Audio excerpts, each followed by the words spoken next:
Calebe, da tribo de Judá, era filho de Jefoné, o quenezeu. Números capítulo 32, versículo 12. Moisés o escolheu para representar esta tribo no grupo dos 12 homens enviados a espiar Canaã, segundo Números capítulo 13, versículo 6. A terra que viram era muito fértil.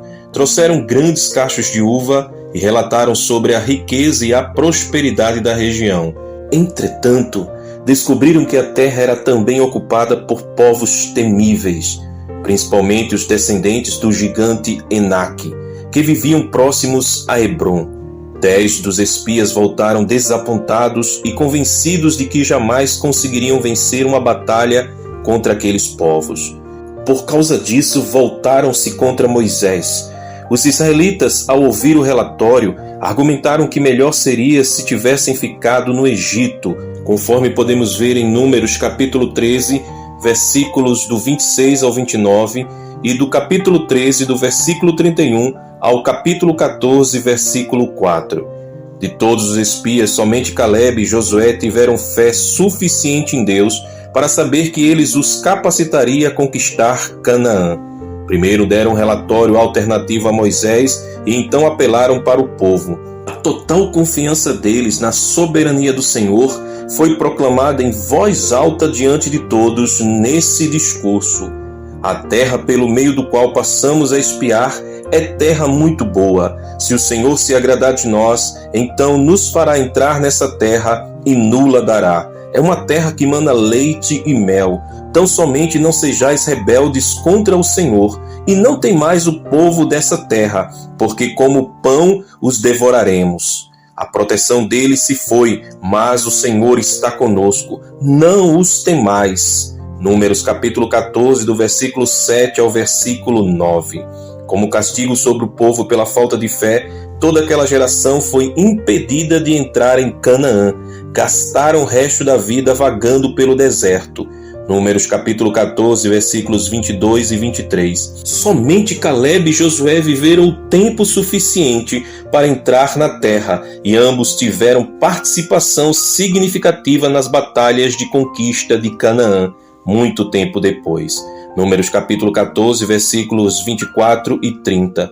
É importante notar que Calebe, o qual dissera anos antes que o Senhor destruiria os anaquins, foi o líder no ataque da região de Hebrom.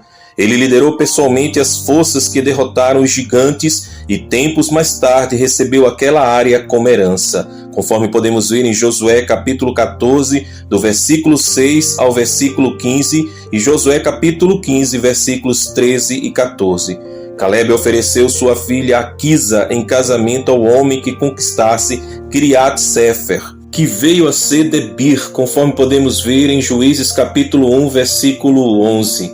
Seu sobrinho Otiniel cumpriu a tarefa e casou-se com Aquisa. Josué capítulo 15, versículo 16 ao 18. Seus filhos são citados em 1 Crônicas capítulo 4, versículo 15.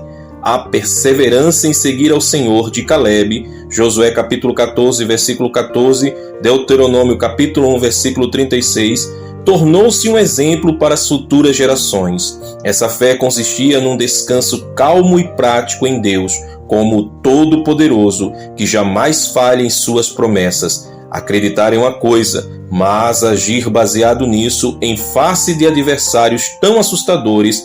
Essa foi a essência da verdadeira fé que Calebe demonstrou e com a qual todos nós podemos aprender.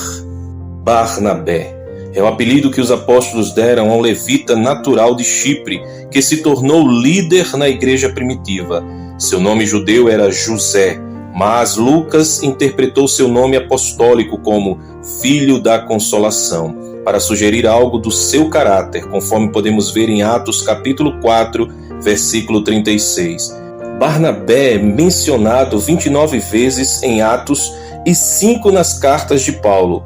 A primeira aparição de Barnabé foi em Jerusalém, onde é citado como um maravilhoso exemplo de generosidade, conforme podemos ver em Atos capítulo 4, do versículo 32 ao versículo 37. Quando Saulo de Tarso se converteu, foi ele quem o apresentou aos apóstolos em Jerusalém. Atos capítulo 9, versículo 27. Os dons de Barnabé foram reconhecidos pela igreja de Jerusalém, que o enviou para investigar as atividades cristãs em Antioquia. Atos capítulo 11, versículo 22. Ele ficou empolgado com o desenvolvimento espiritual e encorajou os crentes a permanecerem fiéis. Atos capítulo 11, versículo 23. Recrutou Saulo, também conhecido como Paulo, Atos capítulo 13, versículo 9. E os dois trabalharam juntos em Antioquia e ensinaram muitas pessoas, conforme podemos ver em Atos capítulo 11, versículos 25 e 26. No meio de uma crise de fome, durante o governo do imperador Cláudio, a igreja em Antioquia enviou ajuda para os irmãos na Judéia, cuja tarefa foi confiada a Barnabé e Paulo. Atos capítulo 11, versículo 30, os quais foram comissionados e enviados na primeira viagem missionária.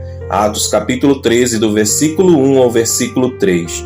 Conscientes da direção do Espírito, eles pregaram por toda a ilha de Chipre, onde o procônsul Sérgio Paulo creu no Evangelho. Atos capítulo 13, versículos 7 e 12. Eles navegaram adiante e chegaram a Perge, na Panfilha, atual Turquia. Um dos componentes da equipe, chamado João Marcos, separou-se deles e voltou para Jerusalém. Atos capítulo 13, versículo 13. Daí em diante parece que Paulo assumiu a liderança, pois Lucas, o escritor do livro de Atos, refere-se a Paulo e os que estavam com ele. Atos capítulo 13, versículo 13. A dupla missionária seguiu adiante e pregou em Antioquia da Pisídia, Listra, Icônio e Derbe, diante da oposição e do interesse da multidão.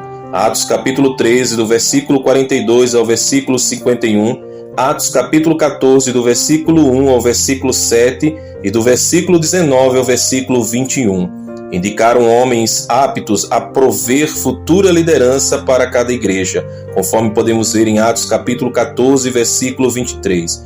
Evidentemente, Barnabé tinha a figura mais imponente, pois em Listra foi chamado de Júpiter e Paulo de Mercúrio, porque este era o que falava.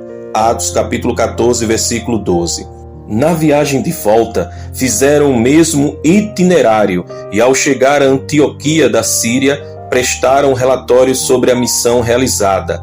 Atos capítulo 14, do versículo 21 ao versículo 28.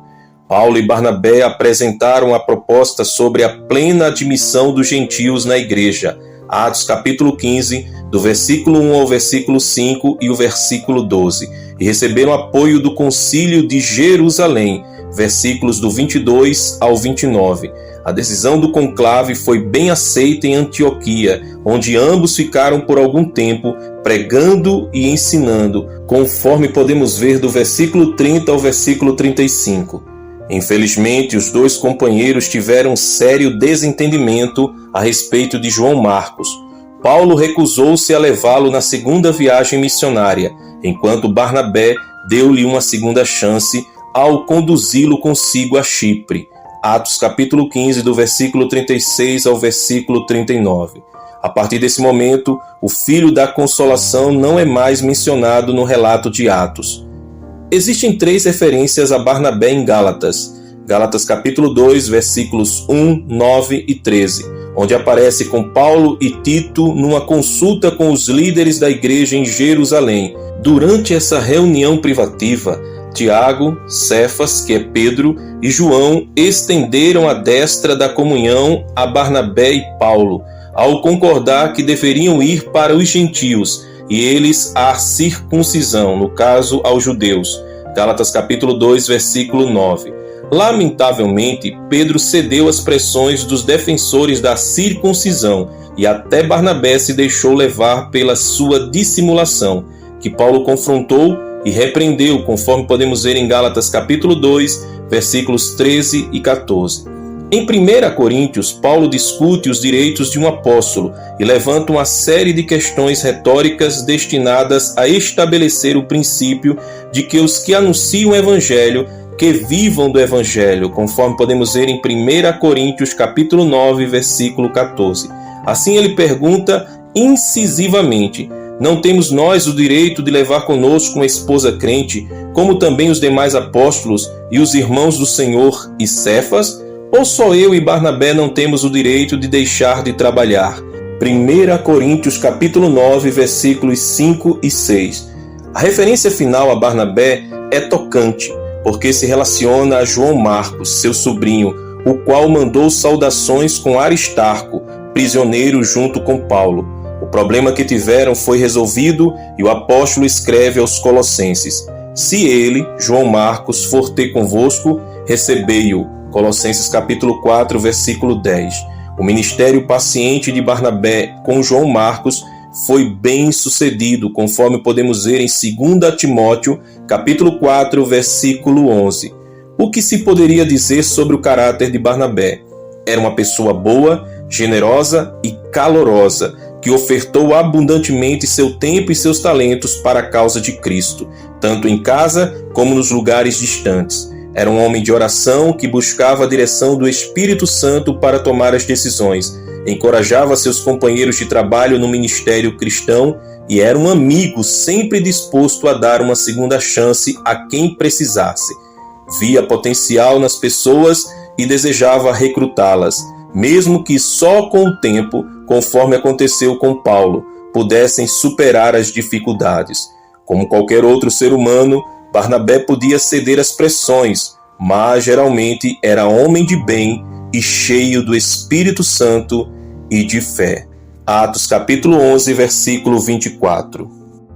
A palavra do nosso Deus diz: quem me serve precisa seguir-me, e onde estou, o meu servo também estará, e aquele que me serve, meu Pai o honrará. Evangelho de João capítulo 12, versículo 26. Se você gostou e ainda não é inscrito em nosso canal, te peço com todo carinho, se inscreve, curte, comenta e compartilha. Tenho certeza que este canal é uma bênção para a sua vida, mas também quero te dizer, você é uma bênção para nós. Que Deus te abençoe e te guarde.